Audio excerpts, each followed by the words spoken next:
ایک بات میرا درد دل ہے جناب چیئرمین، جب میں سامنے انا خاتم النبیین لا نبی بعدی دیکھتا ہوں، جب میں اپنے سر پر آیت الکرسی اور قرآنی آیات کو دیکھتا ہوں،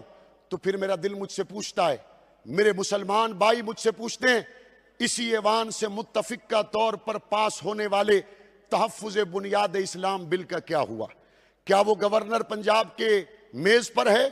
کیا وہ سی ایم سیکٹریٹ میں ہے؟ اگر اس پر یہ بات کی گئی کہ حضور علیہ السلام کے صحابہ اور اہل بیت کے ساتھ علیہ السلام کا احترام بھی لایا جائے، میں ہاؤس میں کہتا ہوں صحابہ کے ساتھ رضی اللہ لکھیں،